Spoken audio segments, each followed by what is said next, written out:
야고보서 3장 함께 읽겠습니다. 내 형제들아, 너희는 선생된 우리가 더 큰 심판을 받을 줄 알고 선생이 많이 되지 말라. 우리가 다 실수가 많으니 만일 말에 실수가 없는 자라면 곧 온전한 사람이라 능히 온 몸도 굴레 씌우리라. 우리가 말들의 입에 재갈 물리는 것은 우리에게 순종하게 하려고 그 온몸을 제어하는 것이라. 또 배를 보라. 그렇게 크고 광풍에 밀려가는 것들을 지극히 작은 키로서 사공의 뜻대로 운행하나니 이와 같이 혀도 작은 지체로 돼 큰 것을 자랑하도다.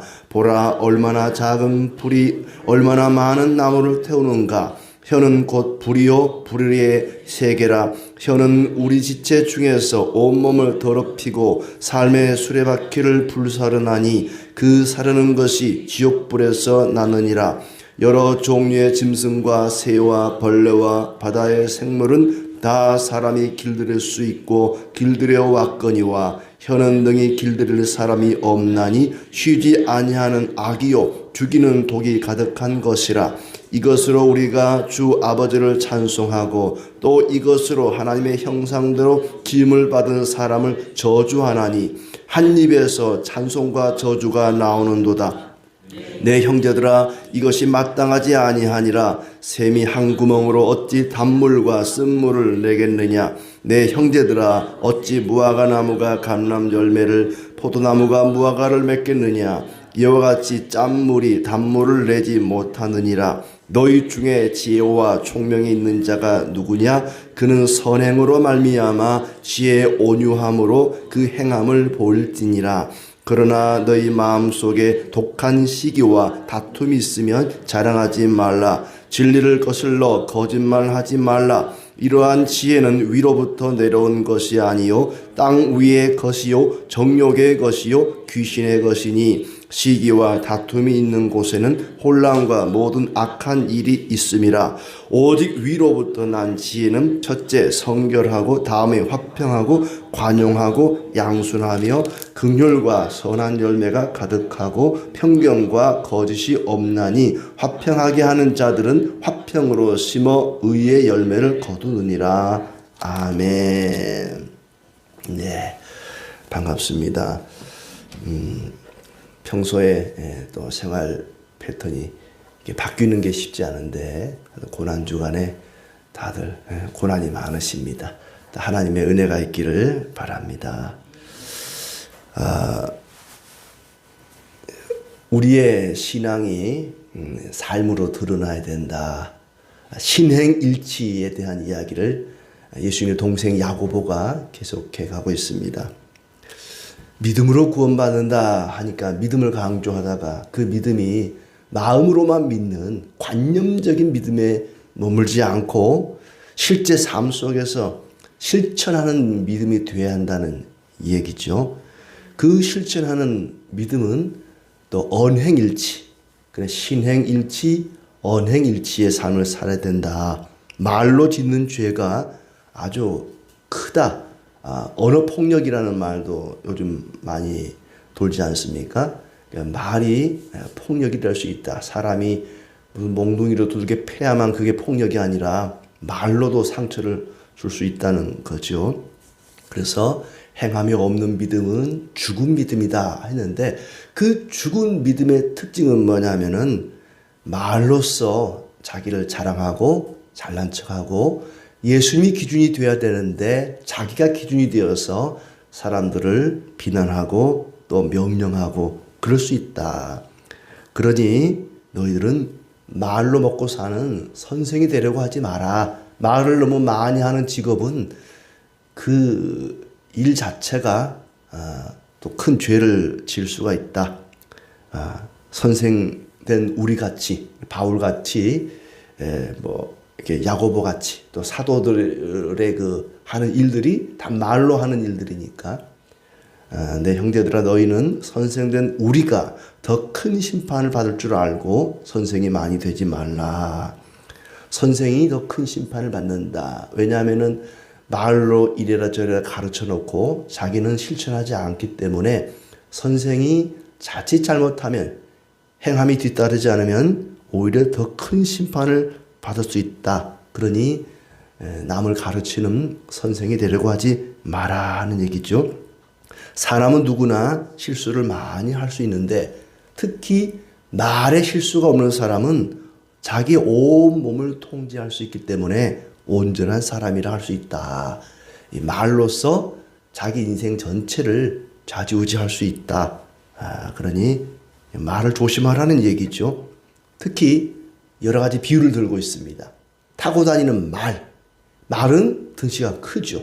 그런데 그 입에 물려져 있는 작은 재갈 하나로 말 전체를 통제할 수 있습니다. 말을 타고 가는 사람이 재갈과 연결되어 있는 고삐를 잡고 이리 가라 저리 가라 조종을 할 수 있지 않습니까? 또 배도 마찬가지입니다. 바다에 떠 있는 큰 배, 어마어마한 커다란 배도 그 배를 조종하는 맨 뒤에 꽁무니에 달려있는 이 키를 보면요, 아주 작아요. 그리 크지 않아요. 배 전체 크기에 비하면은 이 키는 그리 크지 않습니다. 커다란 배도 아주 작은 키 하나로 이리저리 마음대로 움직일 수가 있다는 거죠. 아무리 큰 배도 바람에 밀려 다니는데 그것을 바로 잡을 수 있는 것은 아주 작은 키다. 작은 키로 조종해서 사공이 마음먹은 것으로 끌고 다닐 수 있다. 혀도 마찬가지라는 거죠. 아주 작은 불이 큰 숲을 태우듯이 몸의 아주 작은 부분이지만 우리 몸 전체를 볼 때에 혀는 아주 작은 부분에 해당되지만은 그 작은 혀가 우리 몸 전체를 움직일 수 있다. 인생 전체를 움직일 수 있다는 거죠. 아주 작은 불씨 하나가 큰 숲을 태워버리듯이 내 이 작은 혀가 내 인생 전체를 불태울 수가 있고 나뿐만 아니라 다른 사람의 인생도 불태울 수가 있습니다. 교회 전체를 불태울 수도 있는 것입니다. 그래서 혀를 조심해야 된다. 자기가 아주 작은 일부분이면서 몸 전체를 자랑할 수가 있다. 그러니 혀를 잘 놀려야 된다 하는 얘기죠. 혀는 불이요, 불의의 세계다.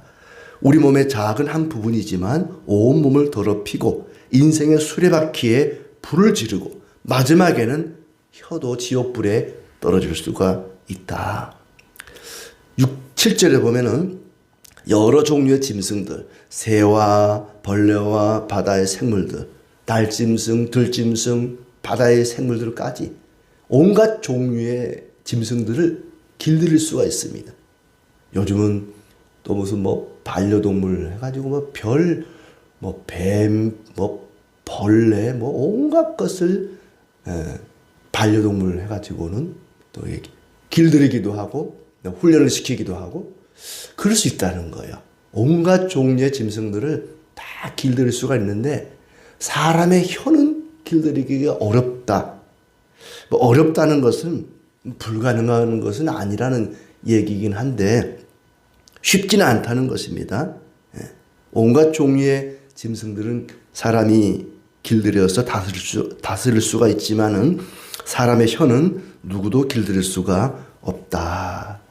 길들이기 어려우니까 방법이 있는데 적게 하라는 거죠.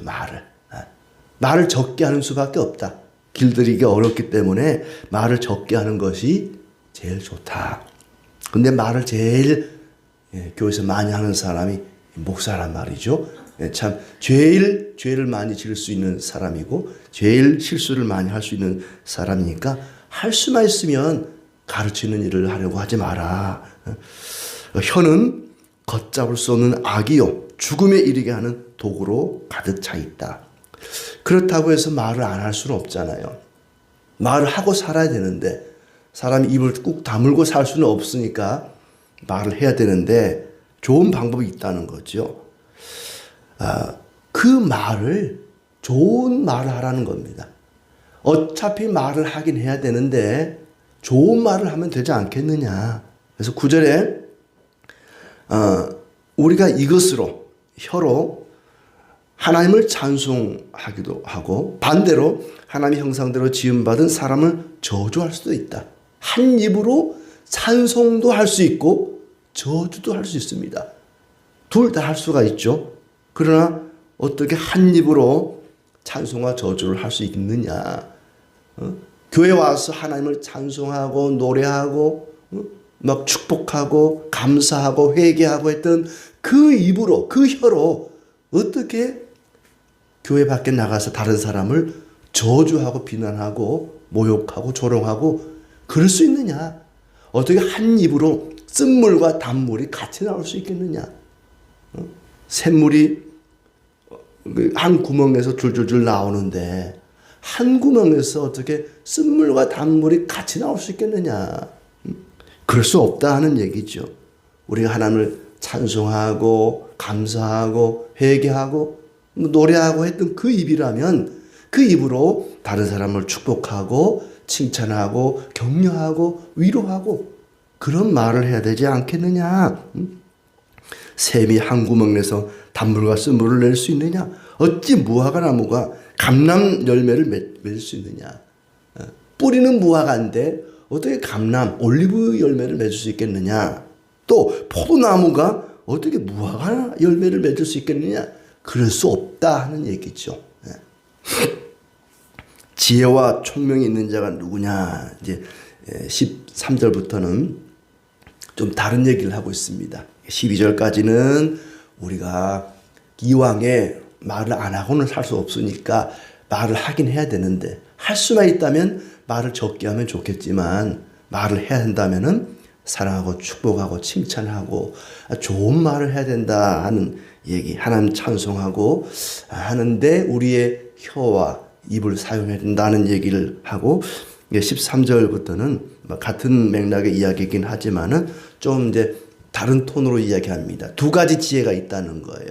하나님으로부터 오는 지혜가 있고 이 세상 지혜가 있는데 이 세상 지혜를 가지고 자기 잘난 척하는 그것은 교회 안에서 옳지 않다 하는 얘기를 합니다.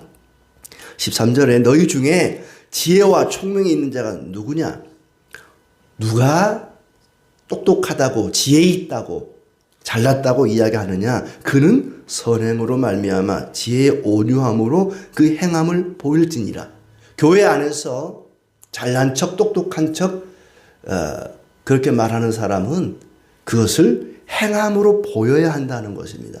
행함으로 보이지 않는 삶으로 드러나지 않는 행동으로 나타나지 않는 그런 지혜는 다 쓸데없는 지혜다. 실천하지 않는 지혜와 총명은 가짜다는 얘기입니다. 마음속에 시기와 다툼이 있거든 헛되이 자랑하지 말라. 아마 그때 교회 안에서 그런 일들이 있었던 것 같아요. 교회 안에서 소위 선생이라고 하는 사람들이 이것저것 가르치는데 그때는 이제 헬라 철학이 아주 유행하던 시대니까 세상의 철학, 세상의 지혜, 여러 가지 세상에 잘난 걸 가지고 와서 교회에서 선생이 되려고 하는 사람들이 많았다는 거죠. 서로 자기가 잘났다는 거예요. 시기와 다툼이 있다. 서로 자기 지혜가 잘났다고 자랑하는 그런 다툼이 교회 안에 있었는데 그걸 자랑하지 마라. 누가 어떤 사람이 똑똑하고 잘난 사람이냐 지혜로운 사람이냐 말한 것을 실천하는 사람이 진짜 지혜로운 사람이다 하는 얘기죠. 진리를 거슬러 속이지 말라. 이런 지혜는 위에서 내려온 지혜가 아니요 세속적이고 정욕의 것이고 귀신의 것이다. 세상의 지혜, 행함이 없는 그런 지식은 정욕적인 것이고 귀신의 것이다. 세속적인 것이다. 교회의 일꾼을 세울 때는 세상에서 똑똑하다는 사람들, 박사, 석사, 학사, 지식인들이 아니라 말한 것을 행실로 열매로 나타내는 그런 사람을 교회의 지도자로 가르치는 사람으로 세워야 된다 하는 얘기입니다. 반면에 17절에 위로부터 난 지혜는 하나님께로부터 온 지혜는 어떤 지혜냐? 성결하고 화평하고 친절하고 온순하고 긍휼과 선한 열매가 풍성하고 편견과 위선이 없는 그런 지혜다. 사람을 차별하지 않고 또 진실하고 사람을 이렇게 화평하게 만들고, 어떤 사람의 말은 분열을 일으키고 갈등과 다툼을 일으키는 그런 말을 하는 사람이 있어요. 서로 막 화목하게 즐겁게 놀고 있는데 그 사람이 와서 말 한마디 하면은 다투고 미워하고 시기하고 그렇게 말하는 사람이 있다는 거예요. 반면에 막 갈등과 다툼이 있는 곳에 그 사람이 와서 딱 한마디 말만 해도 서로 사랑하게 되고 화목하게 되고 서로 격려하게 되고, 이런 말이 있다. 위로부터 오는 지혜는 성결하고 화평하고 관용하고 양순하며 긍휼과 선한 열매가 가득하고 편견과 거짓 위선이 없는 그런 지혜다. 그런 열매로 나타나는 것이 하나님께로부터 온 지혜라는 얘기죠. 화평하게 하는 자들은 화평으로 심어 의의 열매를 거두느니라. 화평의 씨앗을 심어서 정의의 열매를 맺는 그런 사람이 위로부터 온 지혜를 가진 사람이고, 그런 사람이 교회의 일꾼이 돼야 된다 하는 얘기입니다. 전체적으로 보면은 교회 안에서 말을 조심하라. 혀와 입술을 함부로 놀려서는 안 된다 하는 얘기입니다. 특히 가르치는 사람들, 앞에서 말씀을 가르치는 사람들은 조심해야 된다. 말에 실수가 없는 사람이 교회 리더가 돼야 한다는 얘기입니다. 세상에서 무슨 박사라고 똑똑하다고 많이 배웠다고 교회 오래 다녔다고 지도자가 되는 것이 아니라 말하는 것을 실천하는 사람이 교회 리더가 돼야 한다는 것입니다. 왜냐하면은 한마디 말로 사람이 모독감을 느낄 수 있고 또 무시함을 느낄 수도 있기 때문에 그렇습니다. 혀는 파괴력이 큽니다. 말 한마디로 사람을 살리기도 하고 죽일 수도 있습니다. 그런데 그 파괴력이 큰 혀를 사람이 다스리기가 쉽지가 않다 하는 것이죠. 자칫 잘못하면 말 한마디로 한 가정을 지옥으로 만들기도 하고 또 전쟁의 불씨가 되기도 합니다. 어떤 큰 나라가 서로 전쟁을 하는데요, 이 말 한마디에서부터 그 전쟁이 시작되는 경우가 많습니다. 반대로 우리는 이 입으로, 혀로 찬양을 하기도 하고 다른 사람을 위로하고 격려하고 지혜의 말로 생명을 줄 수도 있습니다. 이렇게 다스리기가 어려운데, 통제하기가 어려운데 어떻게 우리가 이 혀로, 입으로 그렇게 좋은 말을 하고 하나님을 찬양하고 그렇게 할 수 있을까? 우리 기도해야 합니다. 마치 다윗이 내 입술에 파수꾼을 세워달라고 했던 것처럼, 하나님, 내 몸에 붙어있는 내 지체 중에 하나지만 입술이나 혀를 내 마음대로 통제가 안 됩니다. 그러니 하나님께서 내 입을 다스려 주시옵소서 하고 우리는 기도하고 은혜를 구해야 할 것입니다. 뿐만 아니라 말하기보다는 듣는데 더 많이 힘을 써야 할 것입니다. 나를 쳐서 주님 앞에 복종시켜야 됩니다. 내가 그리스도와 함께 십자가에 못 박혔나니, 우리는 예수를 믿는 순간 내 삶을, 내 인생을 그리스도와 함께 십자가에 못을 박은 사람들입니다. 내 인생 가운데서 특히 이 주둥아리를 십자가에다가 못을 딱 박아놔야 내가 함부로 말을 하지 않을 수가 있습니다. 우리는 모두가 죄인입니다. 교회 안에서 누가 누구를 가르친다는 것이 참 조심스럽습니다.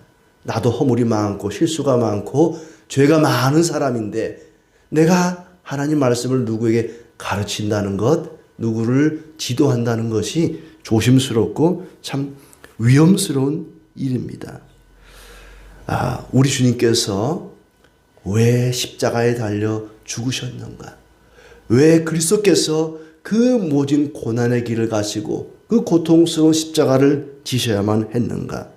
우리로 하여금 순결하고 화평하고 친절하고 온순하고 선한 열매를 맺게 하려고 우리 주님이 십자가에서 죽으신 것입니다. 우리가 말로써 하나님을 찬송하게 하고 사람을 격려하고 축복하고 칭찬하고 그런 사람 만들기 위해서 우리 주님께서 십자가에서 죽으셨단 말입니다. 그런데 우리가 말로 혀로 다른 사람을 저주하고 비난하고 비방하고 괴롭게 한다면 우리 주님을 다시 십자가에 못을 박는 일입니다.